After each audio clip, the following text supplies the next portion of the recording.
Hello friends, स्वागत है आपका परीक्षा एजुकेशन क्लासेस के यूट्यूब चैनल पर। और हम अब पॉलिटी का दूसरा वीडियो पढ़ने जा रहे हैं। और इसमें आज का हमारा जो वीडियो है वो भारत का संवैधानिक इतिहास या भारत का, कहीं बुक्स में लिखा रहता है भारत का संवैधानिक विकास। ठीक है, इस अध्याय के बारे में अध्ययन करेंगे। ठीक है, और भारत का जो इस अध्याय में बताया क्या गया है, तो इस अध्याय में हमारे भारत का जो संविधान बना हुआ है, ठीक है, उसका विकास किस हिसाब से हुआ। ठीक है, यानी वो जो वर्तमान में हम संसद देखते हैं, ठीक है, न्याय प्रणाली जो है वो व्यवस्था या अन्य व्यवस्थाएं जो हमारे देश का संविधान जो चल रहा है उसका विकास किस हिसाब से हुआ, उसके बारे में हम पढ़ेंगे। तो सबसे पहले आइए इससे जुड़े हुए कुछ प्रारंभिक बिंदुओं के बारे में जानते हैं। ठीक है, तो हमें क्या पता है, इधर देखते हैं कि ये जैसे हमारा भारत देश है, ठीक है, इधर बना लेते हैं इसका नक्शा। तो अगर ये हमारा भारत देश, ठीक है, हमारा भारत देश है, और हमारे भारत देश में होता क्या था कि 1400 के आसपास या 1400 से पहले हमने भी ये पढ़ा है कि वास्को डी गामा नामक एक, ठीक है, वास्को डी गामा नामक, ठीक है, एक पुर्तगाली था जो कि हमारे भारत में आया था। और हम पढ़ते हैं कि उसने हमारे भारत की खोज की थी 1498 में। ठीक है, लेकिन वास्तव में ये सच नहीं है। भारत भाई, हमारा देश बहुत ही प्राचीन है और बहुत पहले ही समय था। ठीक है, तो उसने हमारे देश की खोज नहीं की। ठीक है, उसने क्या किया उसको हम जानते हैं। तो होता क्या था कि ये हमारा देश है और यहाँ पे ये इस तरफ हम मान लेते हैं कि जो है ईरान और इराक का यह क्षेत्र है। ठीक है, मध्य एशिया क्षेत्र है, ईरान, इराक, सऊदी अरब वगैरह क्षेत्र है। तो और इस तरफ फिर हम मान लेते हैं इधर आगे यूरोप है। तो हमारे भारत का क्या होता था, ट्रेड, व्यापार जो होता था हमारे देश का, वो यहाँ से इराक से होते हुए ईरान, इराक या मध्य एशिया क्षेत्र से ये जो यूरोपियन क्षेत्र है वहाँ होता था। और व्यापार किस चीज़ का होता था, तो मसालों का व्यापार जो है बहुत ज़्यादा हमारे भारत से होता था, क्योंकि हमें पता है कि यूरोपीय जो होते हैं वो ज़्यादा मांसाहारी होते हैं। ठीक है, और तो मांस को पचाने के लिए उनको मसाले की ज़्यादा आवश्यकता होती थी। तो हमारे देश का जो मसाला जो था, ठीक है, वो मध्य एशिया क्षेत्र से यहाँ पे यूरोप में जा कर के बिकता था और व्यापार होता था। तो हुआ क्या कि मध्य एशिया क्षेत्र में हम जब इतिहास में पढ़े हैं या पढ़ेंगे आगे कि मध्य एशिया क्षेत्र में क्या था कि मध्य एशिया क्षेत्र में इस्लाम धर्म का उदय हुआ था। इस्लाम धर्म के उदय होने के बाद वहाँ पे मध्य एशिया क्षेत्र में एक खलीफा स्थापित हुआ था जिसे हम कहते हैं ऑटोमन खलीफा। क्या कहते हैं?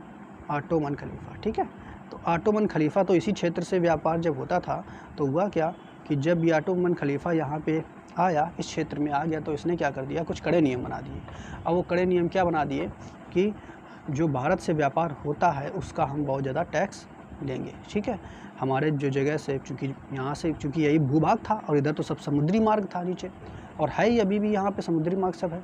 ठीक है, तो व्यापार का एकमात्र साधन यही था। तो जब व्यापार का एकमात्र साधन यही था तो क्या इन्होंने टैक्स बढ़ा दिया, और टैक्स बढ़ाने के साथ साथ यहाँ पे जो ये ऑटोमन साम्राज्य था, ठीक है, या ऑटोमन खलीफा वंश था, तो ये काफ़ी क्रूर था। ठीक है, जिस कारण यहाँ के जो विद्वान लोग थे इधर जो फैले हुए थे, ठीक है, वो यहाँ से डर करके चले गए। और कहाँ चले गए, तो इस यूरोपीय क्षेत्र में जा कर के इकट्ठा होने लगे। ठीक है, और दूसरी चीज़ कि यहाँ से जो ट्रेड था वो बहुत महंगा होने लगा। तो यहाँ पे क्या है, यूरोप क्षेत्र में मसाले की किल्लत होने लगी। और जब बहुत सारे लोग जो है विद्वान जो है इसी क्षेत्र में, यूरोपीय क्षेत्र में जा कर के बस जाएंगे, तो विद्वान जो हैं वो, ठीक है, तो विद्वान है, कुछ ना कुछ तो दिमाग लगाएंगे। ठीक, तो जब दिमाग लगाए तो उन्होंने क्या किया कि आविष्कार कर दिया। किसका कर दिया, तो पोत और जहाज़ों का आविष्कार कर दिया। ठीक है, और पोत और जहाज़ों का आविष्कार क्यों किया, क्योंकि वो चाहते थे कि भारत से जाने के लिए, ये जो समुद्री मार्ग है यहाँ से जाने के लिए, क्योंकि इस तरफ से टैक्स बढ़ा दिया था तो मसाले की किल्लत हो रही थी, तो वो सोचे कि यहाँ से समुद्री मार्ग से अगर भारत पे कैसे पहुँच जाया जाए, ठीक है, तो क्या है, हम मसाले की वहाँ पे आसानी से खोज कर सकेंगे। ठीक है, तो यहीं पे जो यूरोपीय क्षेत्र है, इसी जगह से क्या हुआ कि जब पोत वगैरह बन गए, ठीक है, दिक्सूचक यंत्र भी खोज लिया गया, तो वहीं से ये वास्को डी गामा नामक जो व्यक्ति है, ठीक है, ये यूरोपीय क्षेत्र है। यहीं पे पुर्तगाली जो वास्को डी गामा नाम व्यक्ति है वो यहाँ पे ढूंढते ढूंढते इस रास्ते से भारत पहुँच गया। ठीक है, यानी उसने क्या भारत की खोज नहीं की थी, उसने क्या किया था, यूरोप से भारत पहुँचने के लिए, ठीक है, जल मार्ग रास्ते की खोज की थी। भारत तो बहुत पहले से था, ठीक है, और भारत बहुत पहले से था, हमारा देश बहुत प्राचीन है। ठीक है, तो बस यहाँ जब वो पहुँच गया 1498 में, तो हुआ क्या, इसने यहाँ पे जा करके जितना रुपया ये ले गया था, खर्च किया, उससे लगभग 60-70 गुना जा करके लाभ कमाया, इतना मसाला। ठीक है, तो जब इतना ला करके लाभ कमाया इसने, ठीक, तो वहाँ के जो यूरोप के अन्य देश थे उन्होंने देखा कि जो पुर्तगाली वास्को डी गामा या अन्य लोग जो हैं वहाँ पे भारत में जा कर के क्या है कि इतना ज़्यादा लाभ कमा रहे हैं, भारत बहुत संपदा वाला देश है और वहाँ से बहुत ज़्यादा लाभ हो रहा है। ठीक है, तो जब किसी व्यक्ति को लाभ होगा तो वह पड़ोसी जो होंगे चुप तो बैठेंगे नहीं, तो बस जब वो चुप नहीं बैठेंगे तो क्या होगा, भारत से व्यापार करने के लिए अन्य यूरोपीय कंपनियां जो हैं या अन्य यूरोपीय देश जो हैं वो भारत में आना चाहते हैं। तो बस वहीं से कहानी शुरू होती है और देखते हैं इसको। ठीक है, तो यूरोपीय कंपनियों का भारत में प्रवेश, ठीक, तो कौन कौन सी यूरोपीय कंपनी भारत में प्रवेश करती हैं तो इसको हम जानेंगे। इस क्रम को और अच्छे से हम इसको समझेंगे ताकि एग्ज़ाम में अगर आए तो हमें क्रम वगैरह डेट सब याद रहे। तो भारत में यूरोपीय कंपनी तो सबसे पहले अभी हमने आपको बताया कौन आया था, तो पुर्तगाली आए थे।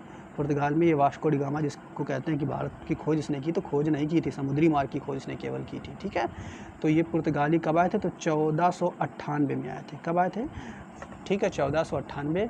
और इनकी जो कंपनी थी, इन्होंने जो भारत में कंपनी डाली उसका नाम था एस्तादो दा इंडिया। क्या नाम था, एस्तादो दा इंडिया। ठीक, इसके बाद पुर्तगालियों के 1498 के बाद जब देखा वहाँ के लोगों ने, तो ब्रिटेन यूरोपीय देश है और ब्रिटेन ने सोचा कि हम भी चलते हैं वहाँ भारत से जा कर के बहुत, ठीक है, व्यापार करते हैं और लाभ कमाते हैं। तो ब्रिटेन भी इसी क्रम में भारत आया और ब्रिटेन जो है वो कब आया, तो वो 1600 में आया। ठीक है, सन 1600 में ब्रिटेन आया और उसने अपनी कंपनी जो है ईस्ट इंडिया नामक कंपनी जो है उसकी स्थापना भारत में कर दी। वास्तव में ईस्ट इंडिया नामक जो कंपनी थी तो जॉन और वाइट नामक के दो व्यक्ति थे, उन्होंने की थी। और ये ब्रिटेन की जो कंपनी थी ये एक प्राइवेट कंपनी थी। ठीक है, किसने की थी, जॉन और वाइट, आगे इसके बारे में चर्चा करेंगे। तो ये एक प्राइवेट कंपनी थी। उसके बाद ब्रिटेन के बाद फिर डच, ठीक है, डच आते हैं जिसे वर्तमान में हम नीदरलैंड या हॉलैंड बोलते हैं। तो ये कब आता है, तो ये 1602 में आते हैं और 1602 में आकर के इन्होंने जो कंपनी डाली थी उसका नाम था Dutch east India company. Dutch के बाद फिर जो अगले यूरोपीय आते हैं वो कौन थे, डेनिस। ठीक है, कौन थे, डेनिस। और डेनिस कब आते हैं, तो 1616 में आते हैं, 1616 में आते हैं और इन्होंने जो कंपनी डाली उसका नाम था डेनिस ईस्ट इंडिया कंपनी। क्या नाम था, डेनिस ईस्ट इंडिया कंपनी। और अंत में, ठीक है, जो लास्ट में सबसे आते हैं वो कौन आता है, फ्रांस आता है। ठीक है, और फ्रांस कब आता है, 1664 में।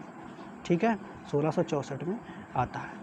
और इन्होंने कौन सी कंपनी का डाली, तो इनका नाम था फ्रेंच ईस्ट इंडिया कंपनी। क्या नाम था, फ्रेंच ईस्ट इंडिया कंपनी। तो याद कर लेते हैं क्रम। तो सबसे पहले हमें पता है पुर्तगाली आए, पुर्तगाली के बाद फिर ब्रिटेन, ठीक है, ब्रिटेन के बाद फिर डच के बाद डच और डेनिस।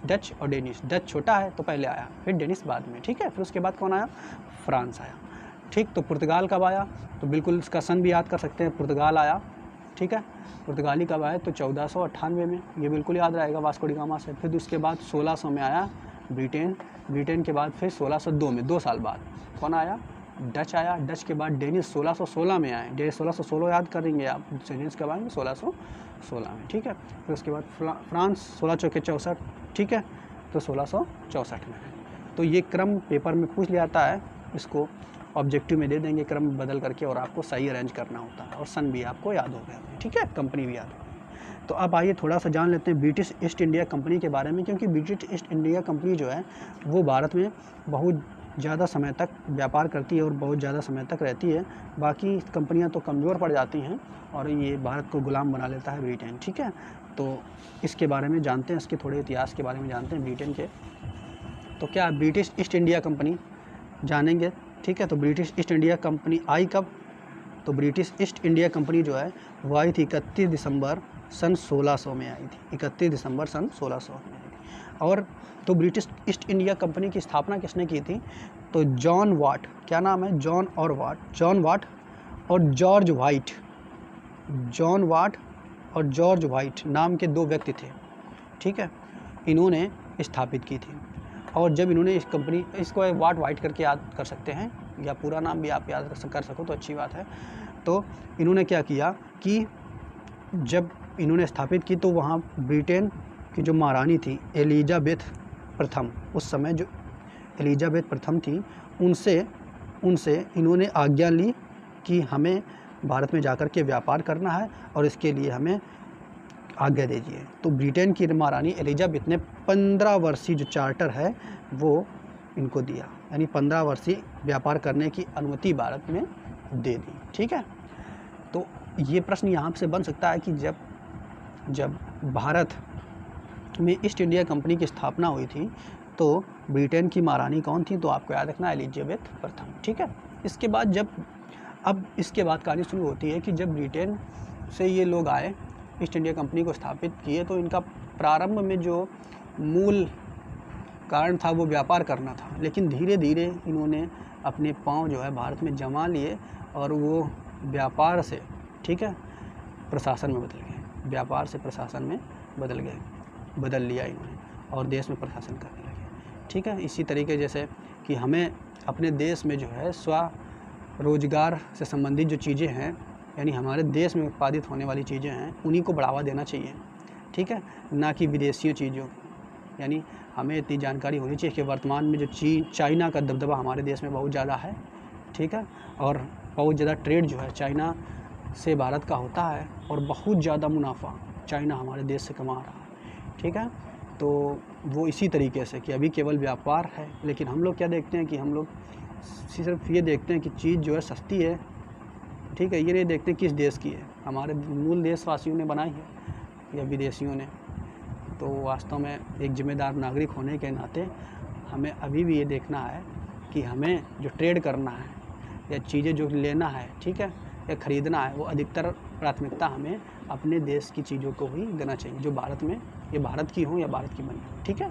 तो ये सब आप लोग जान लीजिए कि जो वस्तुएं आप ख़रीदो, फ़ोन वगैरह, इलेक्ट्रिक गैजेट्स या फ़ोन में ऐप्स यूज़ करते हो, ये सब चीज़ें जो हैं हमारे ही देश की हों, क्योंकि इससे क्या है, हमारे देश की इकोनॉमिक्स मजबूत होगी और हमारा देश आगे बढ़ेगा, ठीक है। चलो आइए आगे अपने टॉपिक पे आते हैं।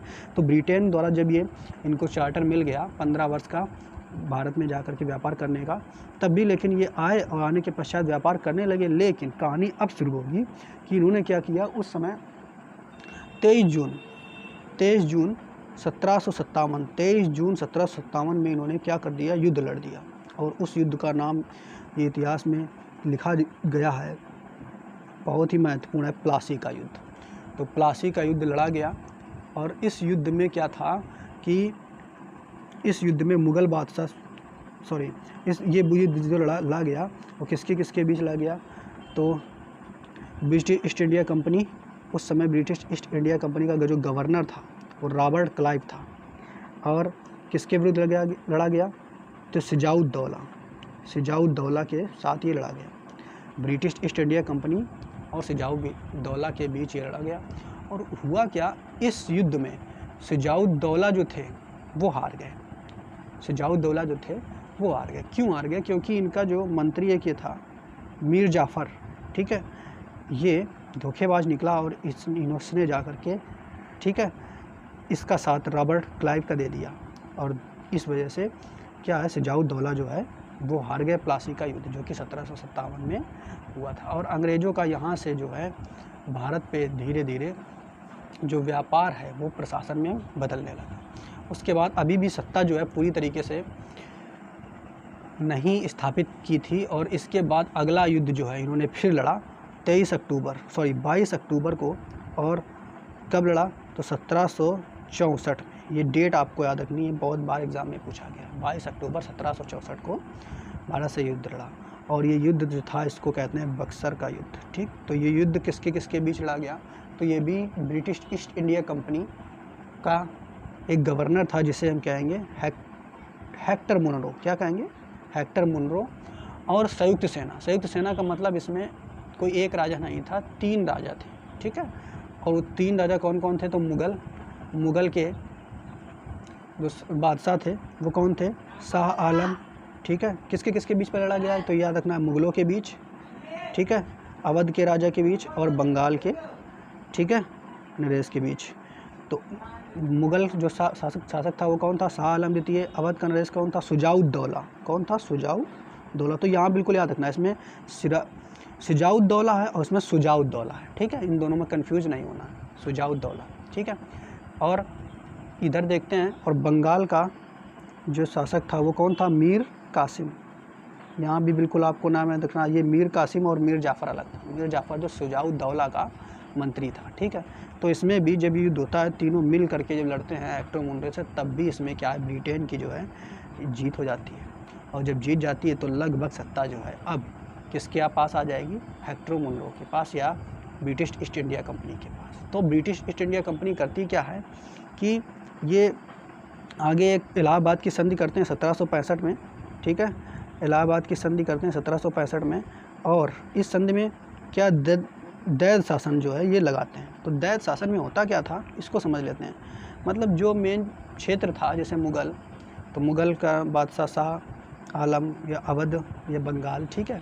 तो ये जो शासक थे इनको शासक ही बना रहने दिया कि शासन आप करो, लेकिन प्रशासन के बाद जो कमाई होगी, ठीक है, जो पैसा होगा, पैसा आप हमको दोगे, प्रशासन आप चलाओगे, पैसा हमको दोगे, ठीक है। यानी तो हुआ क्या? दैत शासन का मतलब यही है, दैत का मतलब दी, ठीक है, शासन का मतलब शासन, मतलब जो पैसा इनकम जो होगी वो सारी अंग्रेज़ों के पास जाएगी, ठीक है, ब्रिटिश ईस्ट इंडिया कंपनी के पास जाएगी, जबकि प्रशासन कौन चलाएगा? तो ये लोग चलाएंगे, ठीक है। तो जब पैसा ये लोग ले जाएंगे सारा और शासन इनको चलाना होगा, तो धीरे धीरे क्या होगा? ये शासन करना ही छोड़ देंगे कि भाई जब पैसा है नहीं हमारे पास, ठीक, तो ये करना छोड़ देंगे। आगे फिर क्या होता है इसके बारे में देखते हैं। आगे फिर देखते हैं, हाँ, तो बक्सर का युद्ध, इसके बारे में देख लेते हैं। बक्सर का युद्ध कब हुआ था? तो 1700 बक्सर का युद्ध हुआ हमारा 1764 में, और 1765 में इलाहाबाद की संधि व बंगाल में दैत शासन। तो इसके बाद क्या हुआ कि जो हमारा जो देश है भारत पर, ठीक है, राज्य हो गया। कैसे? अगर देखा जाए तो भूभाग, जनसंख्या और सरकार, ठीक है, संप्रभुता, ये तीनों चीज़ थी। तो इससे मिलकर ये राज्य बनता है, पिछले वीडियो में हमने जाना था। तो इन तीनों चीज़ों पर क्या है, अब राज्य को चलाने के लिए एक व्यवस्था होना चाहिए, और व्यवस्था कैसे बनेगी? तो नियम बनाने से बनेगी, ठीक है। तो व्यवस्था कैसे बनेगी? नियम बनाने की बनेगी। और राज्य व्यवस्था है तो कानून का निर्माण करना पड़ेगा। तो जब उन्होंने क्या किया, छोड़ दिया अपना सत्ता, तो क्या हुआ? ये कानून जो बनेगा, देश जो चलेगा, वो किस हिसाब से चलेगा? तो इसके लिए नियम बनाने के लिए, कानून बनाने के लिए कहाँ से बन के आते थे? तो ब्रिटेन जो था वो नियम और कानून बनाता था भारत में चलाने के लिए। और जो नियम कानून बनाता था ब्रिटेन, उसी को हम क्या कहते थे? अधिनियम। उन्हीं को कहा गया अधिनियम, ठीक है। और जो वो ब्रिटेन की संसद जो नियम बनाती थी, वो नियम यहाँ पे लागू कौन करता था? तो ब्रिटिश ईस्ट इंडिया करती थी। कौन करती थी? ब्रिटिश ईस्ट इंडिया कंपनी, ठीक है। तो ईस्ट इंडिया कंपनी जो है वो करती थी। अब एक चीज़ ये भी है कि जो ये अधिनियम बनाए गए, अब इन्हीं अधिनियमों के हिसाब से हमारे देश के संविधान का विकास हुआ। और ये सारे अधिनियम जो है हमने इस चार्ट में सजाए हुए हैं ताकि ये आसानी से समझ में आ जाए, ठीक है। और क्या हुआ कि जो ब्रिटेन के जो अधिनियम हैं इनके बारे में जान लेते हैं, ठीक है। तो भारत का संवैधानिक इतिहास, ठीक है। तो भारत का संवैधानिक इतिहास, इसके बारे में जानेंगे। कौन कौन सा? 1773 से 1935 तक जो है ये नियम रहे। तो ये इनको दो भागों में बांट सकते हैं, ईस्ट इंडिया कंपनी के द्वारा और ब्रिटिश क्राउन द्वारा। तो ईस्ट इंडिया कंपनी द्वारा इसका मतलब क्या हुआ? इसका मतलब हुआ नियम तो ब्रिटेन की संसद बनाती थी, लेकिन लागू कौन करती थी? British east India company. और फिर बाद में क्या हो गया कि ब्रिटेन जो है वो खुद, ब्रिटेन क्राउन जो है वो नियम बनाती भी थी और लागू भी करने लगी। तो 1773 से 1857 के बीच जो नियम बने थे, ठीक है, वो ब्रिटिश ईस्ट इंडिया कंपनी के द्वारा बने थे। और 1858 के बाद 1947 तक जो नियम आए वो ब्रिटेन क्राउन के द्वारा आए, ठीक है। तो अब इन नियमों के बारे में हम पढ़ेंगे, ठीक है। तो वो कौन से नियम है? तो देख लेते हैं या इन नियमों के बारे में भी पढ़ेंगे। कौन सा नियम है देखते हैं। पहला नियम जो है वो रेगुलेटिंग एक्ट। सबसे पहला 1773 में कौन सा एक्ट आया, तो रेगुलेटिंग एक्ट। कौन सा आया, रेगुलेटिंग एक्ट। उसके बाद 1773 के बाद दूसरा जो एक्ट आया वो कौन था, एक्ट ऑफ सेटलमेंट। ये कब आया, तो 1781 में आई। ये उतना महत्वपूर्ण नहीं है, इसके बारे में हमें ज़्यादा पढ़ना भी नहीं है। उसके बाद अगला तीसरा महत्वपूर्ण जो नियम आया वो कौन था, पिट्स इंडिया एक्ट। ये 1784 में आया। फिर 1784 के बाद 1786 में एक विशेष, ठीक है, अधिनियम आया था। उसके बाद फिर हम देखेंगे क्या, 1793 में चार्टर्ड एक्ट आया। पहला चार्टर्ड एक्ट कब आया था, तो 1793। यहाँ पे आपको याद रखना है रेगुलेटिंग एक्ट जो है 1773 में आया था, और इसके 20 साल बाद, कितने साल बाद, तो 20 साल बाद, इसके 20 साल बाद जो है वो चार्टर एक्ट आया था। तो 1793 में चार्टर्ड एक्ट पहला आया था। दूसरा फिर अगले 20 साल में आएगा, ठीक है। तो फिर दूसरा चार्टर्ड एक्ट कब आया, तो अगले फिर 20 साल में आया, और इसे क्या कहेंगे, 1813 में आएगी, ठीक है। फिर अगला चार्टर्ड एक्ट जो है वो फिर अगले 20 साल में आएगा, और ये कब आएगा, 1833 में आएगा। फिर अगले 20 साल में चार्टर्ड एक्ट आएगा, और 1853 में लास्ट चार्टर्ड एक्ट आएगा। तो याद करना बिल्कुल आसान है। सबसे पहले क्या आया, रेगुलेटिंग एक्ट 1773 में आया। फिर दूसरा कौन आया, एक्ट ऑफ सेटलमेंट। बिल्कुल यहाँ से ये याद पहले कर लेते हैं, फिर उसके बाद यहाँ से 20-20 करके याद करते चले जाएंगे। फिर एक्ट ऑफ सेटलमेंट 1781 में आया। फिर अगला कौन सा आया, पिट्स इंडिया एक्ट 1784 में आया। फिर 1786 में एक विशेष अधिनियम आया, ठीक है। उसके बाद फिर चार्टर एक्ट पहला जो आया वो 1793 में आया। चार्टर एक्ट दूसरा जो आया वो 1813 में आया। फिर चार्टर एक्ट तीसरा जो आया 1833 में आया। फिर चार्टर एक्ट चौथा जो आया वो 1800, ठीक है, कब आया, 1853 में आया, लास्ट वाला।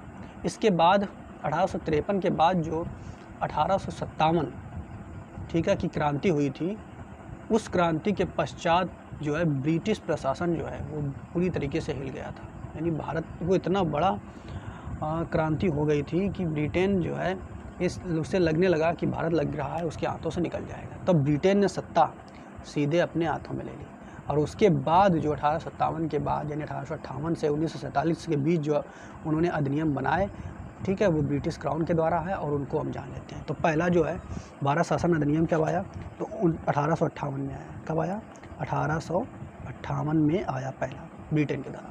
1858 के बाद दूसरा जो आया 1861 में आया, भारत परिषद अधिनियम, ठीक है, या भारत शासन अधिनियम भी कह सकते हैं, 1861 में आया। उसके बाद तीसरा, इसमें कोई वो नहीं है कि कितने गैप के बाद आया।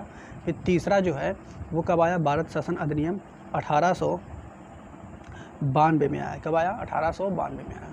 तो ये पहला याद करना 1858, दूसरा याद करना 1861, तीसरा याद करना 1892 में, और चौथा और पाँचवा ये बहुत महत्वपूर्ण है। तो चौथा जो है वो भारत शासन अधिनियम कब आया, तो वो भारत शासन अधिनियम जो आया वो आया 1909 में। कब आया, 1909 में आया। और इस अधिनियम को मार्ले मिंटो सुधार भी कहते हैं, मार्ले मिंटो सुधार अधिनियम भी कहते हैं। और ये कब आया, 1919 में। उसके बाद 1909 में आया मार्ले मिंटो सुधार अधिनियम। उसके बाद 1919 में एक और अधिनियम आया जिसे हम मॉन्टेग्यू चेम्सफोर्ड अधिनियम भी कहते हैं, या फिर 1919 का भारत शासन अधिनियम भी कहते हैं, ठीक है। तो भारत शासन अधिनियम या फिर मॉन्टेग्यू चेम्सफोर्ड अधिनियम भी कहते हैं, ठीक है।